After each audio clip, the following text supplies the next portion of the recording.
Bonjour les jeunes, dans cette vidéo je vous propose la correction du projet de Maxime. Alors on va procéder par ordre, hein. Le premier projet que j'ai reçu c'est celui de Maxime, donc on va commencer avec celui de Maxime et après je vous proposerai cet après-midi si j'ai le temps celui de Bastien. Et ensuite tour de rôle en fonction de l'ordre d'arrivée. Alors c'est une vidéo pour tout le monde, où tout le monde pourra se focaliser sur les corrections qui peuvent être apportées sur ce projet. Inspirez-vous de toutes les recommandations, tout ce que je pourrais dire sur ce projet pour faire pareil avec votre projet. Donc, on commence avec la première diapo, donc la diapo de présentation, hein, là où vous allez un petit peu présenter le contexte, hein, pourquoi vous êtes là. Donc là, je vous l'avais dit, hein, il faut bien. Alors, je vais essayer d'écrire. Est-ce que je peux écrire peut-être avec ça. Ouais, voilà. Non, c'est pas terrible. On va juste se contenter du coup de le commenter. Alors là, ici en l'occurrence, c'est bien gestion d'un projet technico-commercial. Donc maintenant, je vais voir sur la première diapo de vos projets, c'est l'épreuve E6, c'est très bien, hein, c'est ce dont pourquoi vous serez présent le jour de votre soutenance. Donc c'est pour l'épreuve E6, c'est la gestion d'un projet technico-commercial. Maxime, il est là, très bien, c'est diapo numéro 1. Le logo de l'entreprise, pas trop grand parce que on n'est pas là pour présenter des SMI, on est là pour présenter réellement ce que c'est que le projet. Ensuite, diapo numéro 2, le sommaire, très bien, rapide, pas besoin d'en faire 3 tonnes, hein, donc avec 4 parties, ce que je vois ici, hein, une présentation du groupe, une présentation de l'agence, la présentation du produit, le projet et un bilan et puis la conclusion. Rien à dire sur cette diapo. La frise ici, moi, c'est quelque chose que j'apprécie. En général, c'est apprécié au niveau du jury pour savoir où ils se situent, même s'ils sont pas neuneux, hein. Ils savent aussi si vous êtes dans la présentation d'entreprise, plus dans le projet ou si vous avez terminé, hein. Mais au moins, ça met bien un peu d'ordre dans votre projet et je pense que c'est pas mal pour le jury d'avoir ça et c'est surtout pour vous, pour bien, une fois que vous allez passer de comment dire, de pas de famille, mais de diapos, au moins, là, vous dites, bah là, on est bien dans la présentation de l'agence. Et quand vous allez réellement changer de ça, au bout d'une dizaine de diapos, bah, vous dites bien, hop, hop, on est là, à la présentation du produit. Et vous allez bien, donc, je vous rappelle, bouger bien de droite à gauche pour faire vivre un petit peu votre projet. Et vous allez bien, donc, appuyer sur le tableau, sur le tableau qui sera devant vous, dire que voilà, j'en suis ici à la présentation du produit. Ok? Donc, présentation de Desmi Danemark. Donc, ça, c'est le groupe. Est-ce que je peux effacer ça? Voilà, très bien. Donc le chiffre d'affaires, ok, ouais, il est là, 2018, il est pas trop vieux. 1000 salariés, bon 1000 salariés ça fait un peu trop rond, hein, ça aurait été bien d'être peut-être 1000, 1008 ou 993 ou un truc comme ça, mais 1000 salariés ça fait un peu trop parfait. Société anonyme, très bien, ok, faut c'est juste savoir en parler, si vous dites bon voilà, ok, vous nous avez présenté à la diapo numéro 3 que c'était une société anonyme, c'est bien beau, mais développer davantage. Qu'est-ce que ça qu'est-ce que ça implique réellement pour une entreprise d'être en société anonyme? Présent dans 100 pays, sur 6 continents, ok, parfait. France, une entité qui concerne 6 salariés, donc dans laquelle il est présent, création 2013. Le chiffre d'affaires en millions d'euros, c'est parfait, et SARL. Donc pareil, même remarque que tout à l'heure, hein, faut bien maîtriser ce que c'est qu'une SARL. Si vous pensez que vous n'êtes pas capable de savoir l'expliquer, dans ces cas-là, ça sert à rien de vous aventurer là-dessus. Abandonnez ça et puis le mettez pas. Si vous posez la question, dans ces cas-là, préparez votre réponse, mais si vous sentez que c'est un petit peu fragile, enlevez-le. C'est le conseil que je vous donne. La localisation de l'agence, toujours dans la présentation d'entreprise. Ils sont en voisin de Bretonneux, situés ici, blablabla. Là-dessus, je pense qu'on l'a fait incalculable de fois, hein, tout ça pour dire qu'ils sont bien desservis par ceci, cela, machin chose, les aéroports, le périphérique, les nationales, proches de Paris, les gares RER, et tout le tralala. Dans l'activité d'entreprise, donc là, il nous présente donc du coup le développement et fabrication de systèmes de pompage pour la marine, l'industrie, la dépollution, la défense ainsi que les utilities. Ouais, bon, ok, à justifier, est-ce que c'est nécessaire de garder ça en anglais? Je sais pas. Si Maxime le justifie bien à l'oral, qu'il le laisse. Pompe volumétrique rotant, ok, les pompes centrifuges. Ah oui, alors là, peut-être qu'il y a des animations. Non. Alors là, du coup, ça aurait été bien, je pense. Ouais. Là, ça aurait été bien, je pense, de mettre les pourcentages. Les pourcentages au niveau du chiffre d'affaires, au niveau du volume de vente. Alors, peut-être, Maxime, que tu l'as fait après. Si tu l'as pas fait dans ces cas-là, ajoute-le. Diapo suivante. Donc ici, l'organigramme, il est clair, il est simple, c'est ce que vous avez vu à l'école. Donc c'est parfait, le jury, il sera content, la direction, le service commercial. Ça sert à rien de donner des noms qui va saouler le jury. Le service commercial, il est là. Le service comptabilité, il existe, mais est-ce que c'est nécessaire de le développer? Non, on s'en fout. Le service marketing, c'est la même chose. Il y a un service commercial qui nous intéresse ici, qui vend quoi dans différents secteurs. Je vous l'avais dit précédemment, la marine, la défense, les machins choses, etc. Ce qui nous intéresse ici, c'est l'industrie, où interviennent 4 TC plus lui. Alors là, du coup, bon, à justifier, peut-être que c'est ça. Hein. Un TC qui s'occupe de trois secteurs et puis 4 TC juste pour ça. Alors peut-être, hein, parce que c'est vrai que ça reste quand même un gros secteur, donc ça peut se justifier. Mais ouais, ok. Alors ça peut se justifier par ça. L'industrie, voilà. Bon bah voilà, très bien. On voit que 4TC s'occupe de l'industrie, mais c'est normal parce que ça représente une grosse part de l'activité de Desmi, à savoir, hop, il fait ça. On s'aperçoit ici que l'industrie, alors là c'est dommage parce qu'il a mis en deuxième position, l'idéal ça aurait été de le mettre en première position, pour que quand il le présente, il s'assoit bien ici. Et ça se justifie, hop, les 4TC ça se justifie ici, avec 50% niveau de l'industrie. La marine arrive en deuxième position avec 30%, la récupération de machin chose 15%, 3% et 2% pour utility. Très bien. Client par secteur d'activité, pas. La zone d'influence, donc nous on est présent dans blablabla, ok, 50%. Alors, est-ce qu'on additionne, ça fait 5%, tac, tac, tac, ça a l'air, ouais. Ok. Et puis là, le truc, il parle de lui-même, hein. Je pense qu'il y a rien à dire là-dessus, c'est parfait. Les pourcentages, ils sont là. Les petites flèches, elles sont pas tip top, tu peux essayer de les changer, mais sinon, dans l'idée, dans le reste de la forme, c'est parfait. Alors, ça défile ou pas? Voilà. Chiffre d'affaires de Desmi, France, 100 millions d'euros. Évolution, alors là, pareil, hein, chiffre d'affaires, on le sait, donc ça, tu l'enlèves, tu cliques dessus, tu appuies sur supprimer, c'est parfait. Donc là, toujours 2 millions d'euros, tac, tac, tac, tac, tac, et on s'aperçoit que, valeur maximum, tu nous as oublié, alors, sauf erreur de ma part, hein, le taux d'évolution. Taux d'évolution, ici, tu peux mettre le taux d'évolution ici. Tu peux mettre le taux d'évolution qui va être négatif ici. Un taux d'évolution qui est positif ici. Et un taux d'évolution global entre 2013 et 2019. Alors là, t'es pas obligé de les présenter, hein, mais tu présenteras surtout celui entre 2013 et 2019. Tu l'expliqueras par ceci, cela.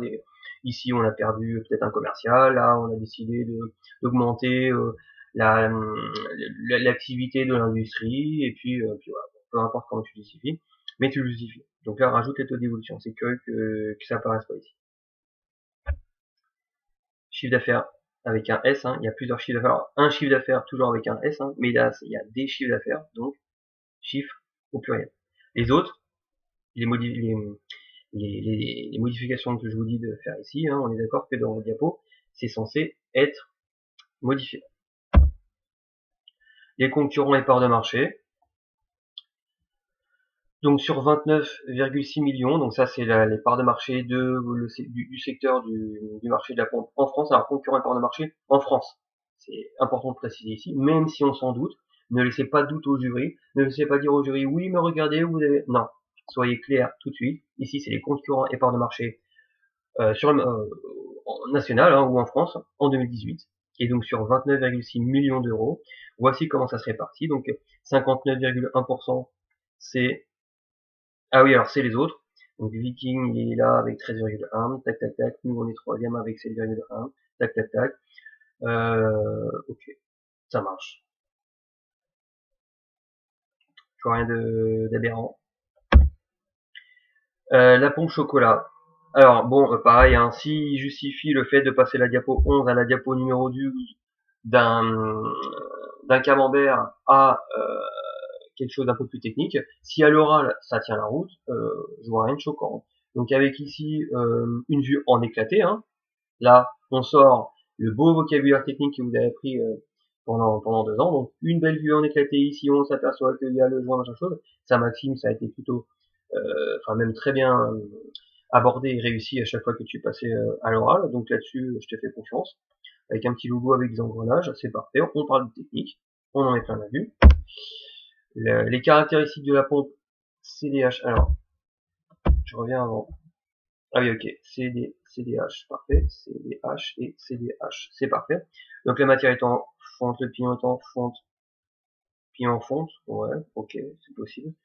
Alors justifie-le, parce que ici de la fonte, ok, mais il y a peut-être une désignation bien particulière pour de la fonte. C'était de la fonte qui comporte tant de pourcentage de cuivre, tant de pourcentage de machin chose, etc., etc. Donc sans trop rentrer dans les détails, hein, t'es pas un pro, t'as pas fait 2 ans d'alternance dans le domaine de la fonte, hein, mais ici ce qui pourrait être sympa, c'est de dire c'est de la fonte, mais c'est une fonte un peu particulière, qui c'est pas de la fonte qu'on utilise pour des casseroles dans les cuisines, c'est une fonte bien particulière. Et sa désignation, c'est ça. Tu sais l'expliquer vaguement, si tu sais pas trop rentrer dans les détails, c'est normal, mais t'es pas là pour ça. Matière de coussinet, pareil, c'est l'acier, mais acier, il y a des centaines, des milliers de références d'acier dans ces cas-là, mais bien la désignation exacte de l'acier qui est utilisé pour le coussinet. Étanchéité, donc garniture mécanique ou tresse. Alors c'est une étanchéité quoi, dynamique ou statique? C'est-à-dire que l'étanchéité, est-ce que ça se fait entre deux pièces qui bougent l'une par rapport à l'autre, ou pas forcément? Donc là, une étanchéité statique si ça bouge pas, ou dynamique si ça bouge. Et garniture, ça c'est bon. Le débit, il est là en mètres cubes par heure. Donc là, tu peux mètres cubes, tu peux mettre le petit 3 ici, hein. Tu peux mettre comme le carré, tu peux mettre un 3 ici, ça sera mieux. Au maximum, donc on est capable d'aller jusqu'à 1000 mètres cubes par heure au maximum. Ok. Là, tu peux nous faire une petite conversion, hein, sachant que 1 mètre cube, c'est 1 litre. Tu peux faire la conversion ici, hein, sachant que ça fait tant de litres par heure. La vitesse de rotation, 500 tours par minute au maximum.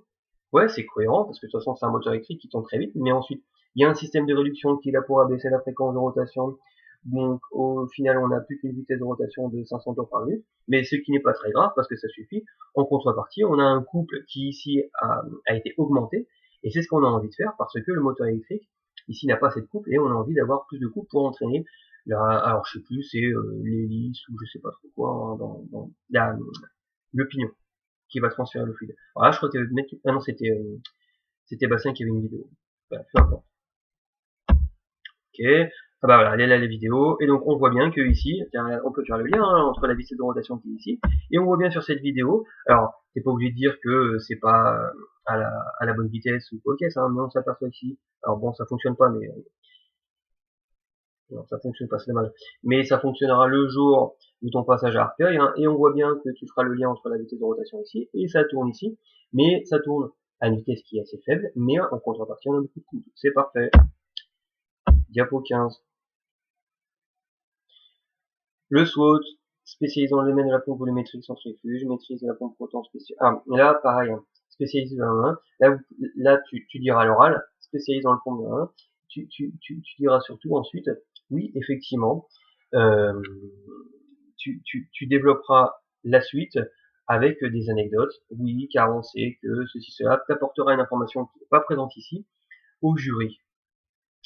Maîtrise de la technique de rotant spéciale, niveau d'innovation avancé, présent sur 6 continents, ok.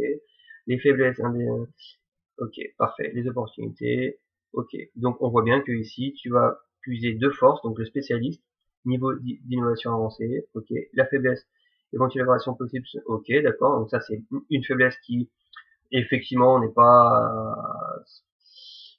souhaitable pour des SMI, mais bon, la faiblesse elle est là, hein, c'est comme ça, c'est la réalité. Les opportunités, le marché du chocolat est bien machin chose, ok, parfait. Donc du coup, ma problématique, comment contribuer à étendre notre activité sur le domaine du chocolat? Notre activité est laquelle? La pompe, les pompes Alors là, je vois pas pourquoi ça a un lien avec ta problématique du coup. Les imperfections sur tes pompes. Ça, oui. Ça, ok. Ça, oui. Ça, je suis pas sûr. Peut-être que ça se justifie avec ton discours à l'oral. Si ça ne justifie pas, dans ces cas-là, revois ton truc. Et là, la problématique, juste une phrase avec des petits points d'interrogation, parce que c'est bien une problématique. Ça sert à rien d'en faire 3 tonnes. Ça suffit. Parfait. Donc du coup, pour mettre à bien ce projet, je me suis fixé, alors, peut-être que les actions tu les as mis ici, non, ok. Alors, ça, la 19, peut-être la mettre juste après ta problématique. Pour mettre à bien ce projet, je me suis fixé 4 actions, à savoir faire ceci, cela, machin, voilà. Donc celle-ci, la 19, tu la mettras juste après. Et ensuite, pour bien montrer comment tu t'es dépatouillé dans ton projet, hein, attention, là, tu as un espace qui dépasse son CL, et ben, tu vas ici faire ton planning bank, alors de ton projet, hein, c'est pas les 2 ans de ton alternance, hein, mais c'est effectivement le planning bank, l'organisation du projet, pour bien mettre en évidence comment tu as réparti tes 4 actions euh, avec les dates. Donc le 15 avril, ok, ça a commencé ici, donc un jour, ouais, pourquoi pas. D'avril à mai, alors mets bien les dates. Ah oui, non, ça a commencé ici, donc 2019, avril, mai, juin, 2019, ok. Bon, ouais, ok. Donc la prospection qui s'écoule ici, là, ok, ok. Alors là, on voit que dès que tu as terminé une action ici, hop, bah la deuxième action ici, hop, elle arrive. La troisième action et la quatrième, elles se sont faites simultanément. Ouais, ok, pourquoi pas. Alors, ça serait pas aberrant de voir que cette action-là, là, elle a commencé peut-être ici, pour s'arrêter ici. Peut-être que ça s'est chevauché ici. On s'aperçoit que tu as fait action par action. Peut-être que durant un intervalle de temps, ici, là, tu as fait la fin de l'action 1 pour commencer l'action 2. Parce que ça, je rappelle, c'est pas l'action, c'est juste la naissance du projet. Sinon, c'est pas mal. Les objectifs, donc acquérir 10 nouveaux clients, ok, donc là tu peux diviser ça donc avec des objectifs quantitatifs ici, étendre notre activité, ok, et renforcer l'objectif qualitatif, donc là tu peux essayer de faire en sorte de bien diviser les deux là, les scinder pour que ce soit bien clair, renforcer l'image du SME pour des entreprises présentes dans le chocolat, ok, c'est bien. 19, les actions menées, ça c'était, ça sera à faire avant. Donc ici, ok, on passe bien. Alors, est-ce que c'est présentation, je regarde bien ta frise en haut. Ah oui, alors ce n'est pas présentation du projet, mais ok, ça me va. C'est une présentation du projet. Allez, dépêche-toi. Ah, ça va planter. C'est bon.